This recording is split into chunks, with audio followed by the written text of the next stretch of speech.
What is up, Bama Insider Nation? Trey Kennedy back for another post-spring practice player update.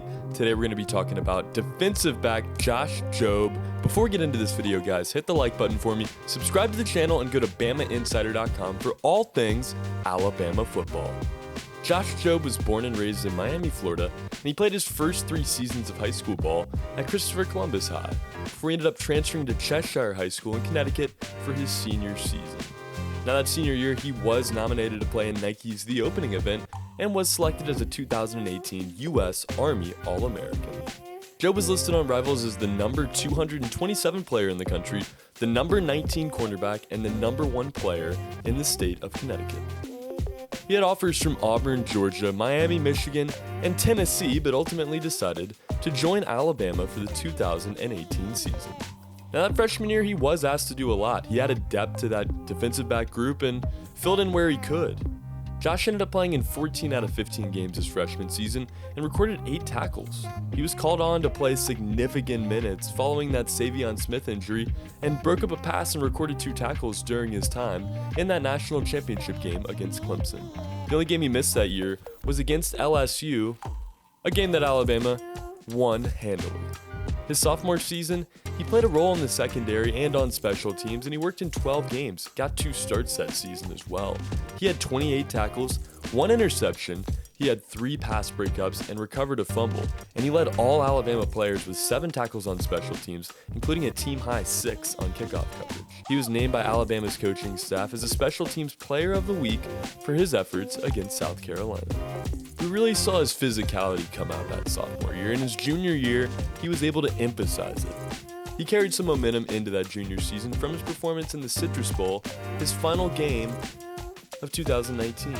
He earned himself a starting role in fall practice on the other side of Patrick Surtain Jr. and earned honorable mention honors as an All-American recognized by Pro Football Focus.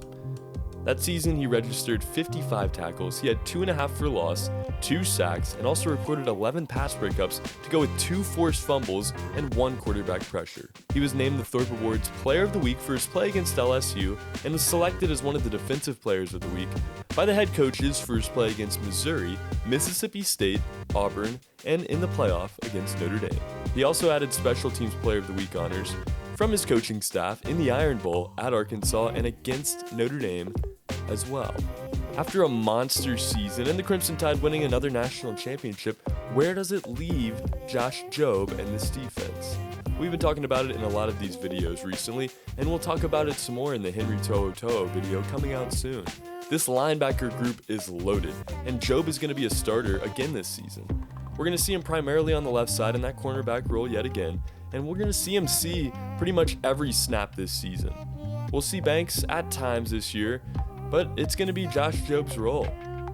With a starting role in defense that's going to look really good, Josh Jobe is going to be a leader, and it should set him up nicely to be another first-round draft pick in 2022.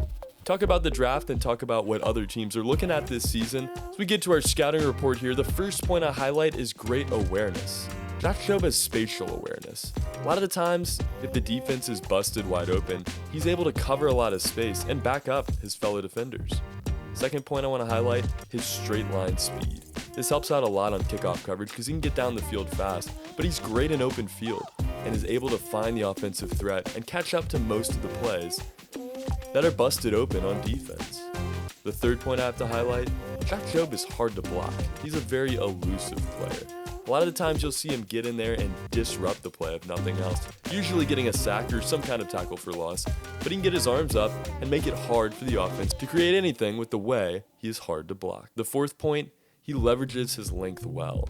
Josh Jobe is lengthy, he's got great size and uses it in a lot of situations to not try to necessarily get an interception, but to at least deflect a pass or manipulate it or get his hands in the face of the quarterback. His speed combined with his length makes him a monster on defense and is the reason he started these last 2 seasons.